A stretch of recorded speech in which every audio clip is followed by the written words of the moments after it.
Assalamualaikum trainees, hope you all are doing well. Today we are coming with an interesting topic that is transform और alignment tool. Adobe Illustrator में हम इन दोनों tools को आज देखने जा रहे हैं कि इनका क्या यूज़ है या हम इनको कहाँ कहाँ पे यूज़ करते हैं. Alignment tool को थोड़ा सा मैं आपको बताना चाह रही हूँ कि हम अलाइनमेंट टूल का क्या होता है कि अलाइनमेंट टूल को यूज़ करते हुए हम किस किस चीज़ को अलाइन कर सकते हैं. आप अलाइनमेंट कर सकते हैं अपने कैनवस के अराउंड. जो आपका आर्टबोर्ड है का साइज़ है, आप उसके एलिमेंट्स को आपके आर्टबोर्ड के अकॉर्डिंग अलाइन कर सकते हैं. आपने फॉर एग्जांपल 3 बॉक्स बनाए हैं, 4 बॉक्सेस बनाए हैं, जितनी भी आपने सिलेक्शन की हुई है अपने आर्टबोर्ड पे, जितने भी एलिमेंट्स हैं उनमें से अगर आपने कुछ सिलेक्शन किया तो उसको आप अलाइन करना चाह रहे हैं तो भी हो जाएगा. बाकी एलिमेंट मूव नहीं करेंगे. डिस्ट्रीब्यूशंस हो सकती हैं, स्पेसिंग हो सकती है अलाइनमेंट टूल की हेल्प से, या फिर आप अपने शेप्स और ऑब्जेक्ट्स को की ऑब्जेक्ट्स को लेते हुए भी अलाइन कर सकते हैं. मतलब अगर आपके पास बहुत ज़्यादा ऑब्जेक्ट्स हैं आपके आर्टबोर्ड पे तो आप सबको यूज़ नहीं भी कर रहे. आपके पास 10 ऑब्जेक्ट्स हैं जिनमें से आपने 3 ऑब्जेक्ट्स को लिया और उनको चूज़ करने के बाद कोई एक को पिक किया और उसके अकॉर्डिंग आपने अपने शेप्स और ऑब्जेक्ट्स को अलाइन कर लिया. तो हम सॉफ्टवेयर में चलते हैं और देखते हैं कि ट्रांसफॉर्म और अलाइनमेंट टूल जो है उसको कैसे यूज़ किया जा सकता है. सो ट्रेनिंग्स, ये मैंने आपके सामने जो है आर्टबोर्ड के ऊपर, मेरे जो अभी आर्टबोर्ड है उसके ऊपर मैंने एक पिक्चर जो है उसको एम्बेड किया. आई थिंक सो आपको पिक्चर को एम्बेड करना आता है. फाइल में जाके आप प्लेस कर सकते हैं. यहाँ पे जस्ट शिफ्ट कंट्रोल पी करेंगे देन भी आप इसको प्लेस कर सकते हैं. हम अपने आर्टबोर्ड का साइज़ थोड़ा सा चेंज कर लेते हैं ताकि पिक्चर के अकॉर्डिंग नज़र आए. ओके. अच्छा, अब ये देखें, हम लोग देखना चाह रहे हैं कि ट्रांसफॉर्म जो टूल है वो कैसे एक्टिव हो सकता है. एक तो तरीका ये है कि आप ऑब्जेक्ट के ऑप्शन में जाएंगे. अभी देखा आपको यहाँ ट्रांसफॉर्म तो नज़र आ रहा है, वो एक्टिव नहीं है बिकॉज आपने अपने कैनवस के ऊपर जो पिक्चर है या कोई भी ऑब्जेक्ट है आपने उसको चूज़ नहीं किया. अभी मैंने सिलेक्ट कर लिया एंड ऑब्जेक्ट पे गई हूँ मैं. सो ये देखें, अब ये जो ट्रांसफ़र है उसके ट्रांसफॉर्म के आगे हमें बहुत ज़्यादा ऑप्शन भी नज़र आ रहे हैं, like transform again, move, rotate, reflect, scale, share, transform each and reset bounding box. Okay, इनको भी हम एक्सप्लोर करेंगे बट लेट्स सी कि और किस तरीके से आप इसको देख सकते हैं. ये विंडो के ऑप्शन में अगर आप जाएं तो भी आपको ट्रांसफॉर्म का एक ऑप्शन यहाँ पे नज़र आ रहा है. अगर आप जस्ट कीबोर्ड से शिफ्ट प्लस F8 प्रेस करते हैं तब भी हमारा जो ट्रांसफॉर्म है वो एक्टिव हो जाएगा. ओके, ये देखिए एक और चीज़ मैं बताना चाह रही. जब मैंने कैनवस को किया हुआ है सेलेक्ट तो हमारे पास जो ऑप्शन आ रहे हैं वो कुछ इस तरीके से हैं कि आपने इसका बैकग्राउंड कलर कौन सा करना है, या फिर आपने जो है इसकी जो स्ट्रोक है वो कौन सा रखना है, उसकी ओपेसिटी कितनी है, स्टाइल, डॉक्यूमेंट का सेटअप. लेकिन जैसे ही मैंने आके आर्टबोर्ड पे इमेज को सिलेक्ट किया तो आपने नोटिस किया ये जो हमारा सब मेन्यू बार है उसके ऊपर जितने भी ऑप्शन थे वो चेंज हो चुके हैं. इमेज है तो इमेज ट्रेस का ऑप्शन और एडोबी इलस्ट्रेटर हमें देता है वो आ रहा है. आप फोटोशॉप में अपनी पिक्चर को एडिट करना चाह रहे हैं तो भी ऑप्शन आ रहा है. इम्बेड का ऑप्शन आ रहा है, साथ में मास्क का है, क्रॉप इमेज का है, ओपेसिटी है इसकी. आई थिंक सो ओपेसिटी का आप लोगों को आइडिया है. ओपेसिटी का मतलब होता है कि आपके पास जो आर्टबोर्ड पे इमेज है आप उसकी कितनी परसेंटेज जो है वो दिखाना चाह रहे हैं. ओके, अलाइनमेंट का ऑप्शन भी यहाँ पे है. अलाइनमेंट का पैनल यहाँ से ओपन हो जाएगा और ये देखें कुछ इस तरह से ऑप्शन आपको नज़र आ रहे हैं. अब हम इनको यूज़ करके देखते हैं. ये देखें, अभी जो अलाइनमेंट हो रही है वो कैनवस के अकॉर्डिंग हो रही है बिकॉज हमारे पास और कोई भी एलिमेंट यहाँ पे अवेलेबल नहीं है. अच्छा, अभी ट्रांसफॉर्म को ज़रा देख लेते हैं कि ट्रांसफॉर्म कैसे कैसे किया जा सकता है. मैंने राइट क्लिक किया, यहाँ पे भी हमारे पास ट्रांसफॉर्म के ऑप्शंस हैं, मूव, रोटेट, रिफ्लेक्ट, स्केल, ये सारे. ट्रांसफॉर्म का एक और है, अगर आपको नज़र आ रहा हो, थोड़ा सा जूम करके आपको मैं दिखाती हूँ. ये देखें, ये अगर मैं इस इमेज के कॉर्नर के ऊपर अगर इस तरह लेके जा रही हूँ तो वो तो इसकी पोजीशन को अप एंड डाउन करने के लिए, लेकिन अगर आप थोड़ा सा करीब ज़्यादा बाहर लेके जाते हैं तो वो चला जाता है. अगर आप उसके कॉर्नर के लेके आएँ तो आपको पता चलेगा वो एक राउंड का ऑप्शन आपको दे रहा है कि आपने अगर इसको रोटेट करना है. अभी ये रोटेट कर रहा है अपने ओरिजिन के अकॉर्डिंग, मतलब एक सिंपल उसका सिंगल पॉइंट है जिसके अकॉर्डिंग ये मूव कर रहा है. ठीक है जी, एक ट्रांसफॉर्म ये होती है. और दूसरा ट्रांसफॉर्म जो है आपने मूव करना है या आप फॉर एग्जांपल रोटेट करना चाह रहे हैं. यहाँ से मैंने रोटेट निकाला और अब ये देखिए, अब इसका एंगल है, थोड़ा छोटा कर लेते हैं ताकि आपको पता चलता रहेगा कि हमारे पास इमेज कैसा नज़र आ रहा है. ओके, ये देखिए, राइट क्लिक किया मैंने इमेज के ऊपर और ट्रांसफॉर्म के ऑप्शन में जाके रोटेट को सिलेक्ट किया मैंने, तो ये एंगल है. आप खुद भी राइट कर सकते हैं अगर आप चाह रहे हैं कि आपको मतलब स्पेसिफिकली कोई भी एंगल का आइडिया नहीं है, आप जस्ट देखना चाह रहे हैं कि किस तरफ मूव करेंगे तो कैसा शो होगा, तो फिर आप जस्ट इसको मूव कर सकते हैं. जैसे जैसे आप इसको मूव करते चले जाएंगे वैसे वैसे आपकी इमेज मूव करेगी. अब लेट्स सपोज मैं कहती हूँ कि मेरे पास जो एंगल है मैं 90 का रखना चाह रही हूँ, तो वो 90 का इस तरह का शो करेगा. जैसे ही मैंने एंटर किया वो जो डायलॉग बॉक्स हमारे पास ओपन था वो क्लोज़ हो गया. अब देखिए, आपने देखा कि 90 का तो बिल्कुल भी ठीक नहीं है, तो मैंने 360 किया एंड देन हमने देखा वो चला गया. दोबारा देख लेते हैं. 360 का मैंने एंगल पुट किया है, तो ये देखें अब कैसा पिक्चर, इमेज भी ठीक नहीं आई है। दोबारा से देख लेते हैं। आप इसको मैनुअली ख़ुद भी सेट कर सकते हैं, और अगर आप मैनुअली नहीं करना चाह रहे हैं तो आपने इसको इधर एंगल से भी ठीक करना है। So look at this. Okay और ये देखिए अभी अगर मैंने प्रीव्यू को ऑफ़ किया हुआ है और यहाँ से मेरा एंगल तो सेट हो गया है, लेकिन आपने देखा कि जो पिक्चर थी वो अपनी पहली हालत में ही है। तो ऐसा भी अक्सर हो जाता है कि आप यहाँ से एंगल्स तो चेंज करते रहते हैं, लेकिन आप कहते हैं कि इमेज मूव नहीं कर रही है, या ये ऑप्शन जो है ये यूजेबल नहीं, या मतलब यूज़फुल नहीं है, या आपका वर्क नहीं कर रहा। तो इट्स मीन आपने जो लाइव प्रीव्यू का बॉक्स है उसको डायलॉग बॉक्स में से जाके चेक नहीं किया। जब आप इसको चेक करेंगे तभी जो है ये वाला डायलॉग बॉक्स आप यहाँ आपका जो लाइव प्रीव्यू है वो आपको शो होगा। मैंने यहाँ से लाइव प्रीव्यू को किया और ओके कर दिया। ओके रोटेशन का आपको पता चल गया। अब हम देखते हैं इसकी रिफ्लेक्ट का क्या मतलब है, ये देखें। आपने नोटिस किया। ओके मैं ऐसा करते हैं, इसकी कॉपी बना लेते हैं।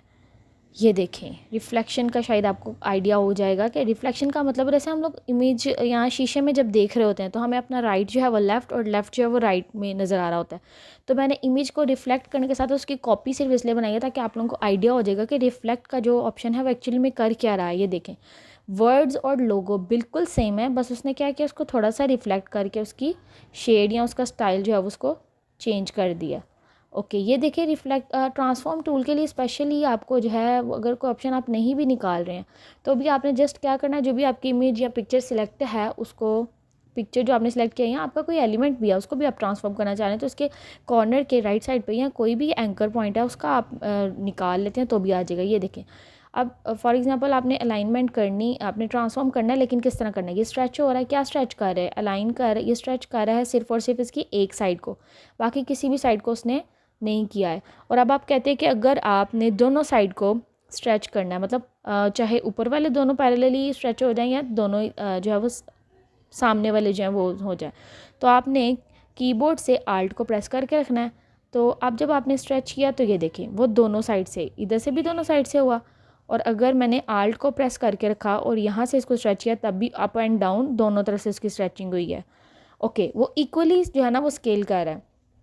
एक और चीज़ कि अगर मैं सिंपली इसका यहाँ से साइज़ इंक्रीज़ कर रही हूँ तो वो रैंडमली हो रहा है, मतलब कभी नीचे से आ रहा है कभी ऊपर से आ रहा है, वो एक स्पेसिफिकली ये नहीं हो रहा कि हर तरफ से इक्वली। अगर आप शिफ्ट के थ्रू इसको ट्रांसफॉर्म या इसका साइज़ इंक्रीज़ कर रहे हैं तो ये देखें अब मैंने शिफ्ट को प्रेस करके रखा हुआ है तो क्या हो रहा है, उसका साइज़ बिल्कुल ठीक है। आपकी पिक्चर एक्चुअल में स्ट्रेच नहीं हो रही है, बल्कि आप उसको अपने आर्टबोर्ड के साइज़ के इक्वल लेके आना चाह रहे हैं।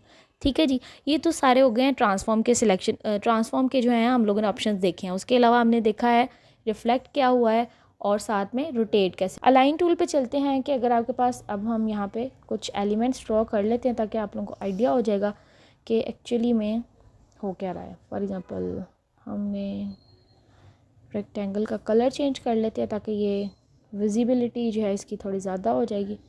मैंने 3 जो है वो रेक्टेंगल्स को ड्रॉ किया। एक्चुअली ड्रॉ तो मैंने एक को किया, बाकी सबको मैंने उसके अंदर से ड्रैग किया। ड्रैग करने का तरीका आपको पता है, जब आपने एक रेक्टेंगल को ड्रॉ कर लेना है उसके बाद जस्ट आपने मूव टूल को लेना है और उसके अंदर से, जब ये देखिए जब आल्ट को प्रेस करके रखना है, जैसे ही वो डबल माउस का भी, जैसे मैंने आल्ट को प्रेस करके रखा हुआ है तो आपको नज़र आ रहा होगा कि डबल कर्सर शो हो रहा है। तो जैसे ही आप उसको ड्रैग करके दोबारा निकालेंगे तो वो जो पहले वाला था वो अपनी जगह पर रहेगा और जो दूसरे वाला है उसकी एक कॉपी जो है वो बन के हमें नज़र आ जाएगी। सो लेट्स सी, एक बार आपको दोबारा करके दिखा देते हैं।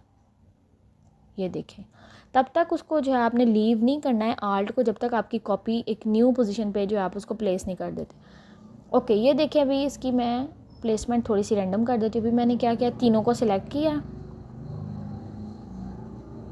3 ऑब्जेक्ट्स को हम सिलेक्ट कर लेते हैं और ये देखें अलाइनमेंट पे चले जाते हैं। अब जो मैंने अलाइन किया है तो ये जो हमारी प्लेसमेंट हो रही है वो फर्स्ट ऑब्जेक्ट के अकॉर्डिंग हो रही है। सेंटर में ऑलरेडी है, हॉरिजॉन्टल अलाइन भी है, अप में भी चले गए तो सारे ऊपर आ गए, इक्वल में नीचे हैं, उसका कोई नहीं ऑप्शन जो है वो आपको नज़र आ रहा। अब फॉर एग्जांपल आप कहते हैं कि आपने अलाइन करना है इसको आर्टबोर्ड के अकॉर्डिंग, तो क्या करेंगे आप अलाइन करेंगे।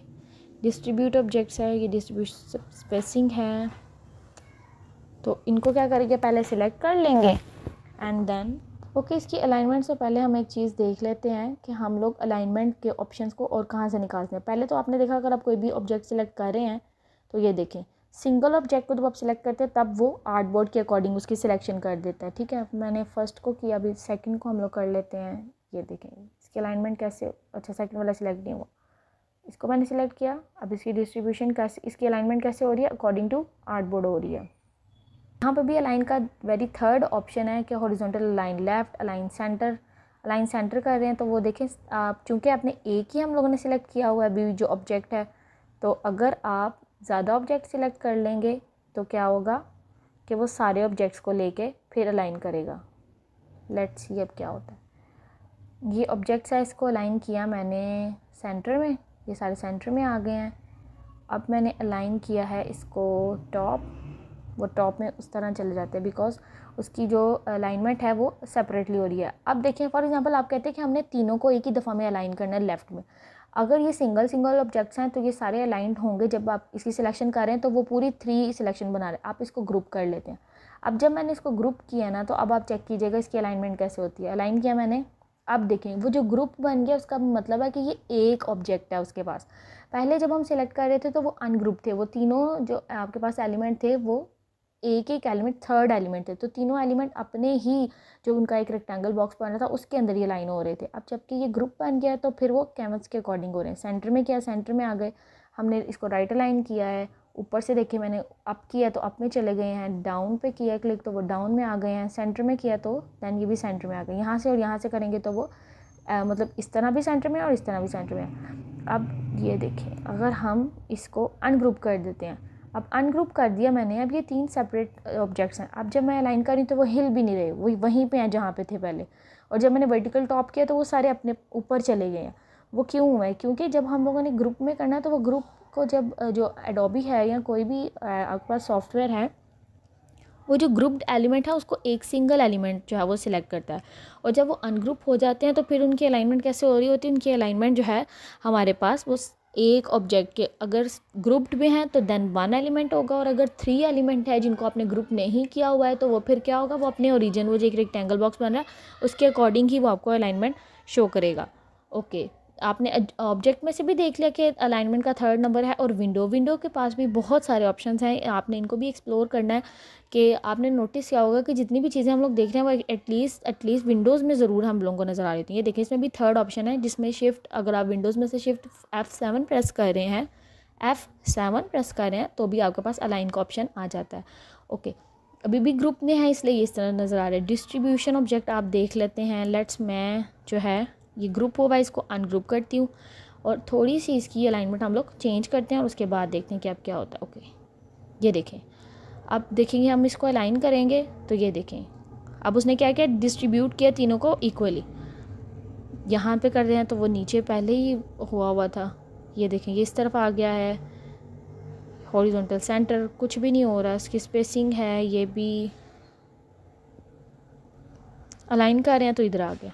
अब उस तरफ जा ही नहीं सकता बिकॉज क्योंकि वो ऑलरेडी ही जो अलाइन आपने किया हुआ है उसको पहले से बना हुआ है। अब ग्रुप करके अगर आप अलाइनमेंट कर रहे हैं तो फिर आपको वो राइट, लेफ़्ट एंड सेंटर उसकी सारी अलाइनमेंट शो कर रहा है।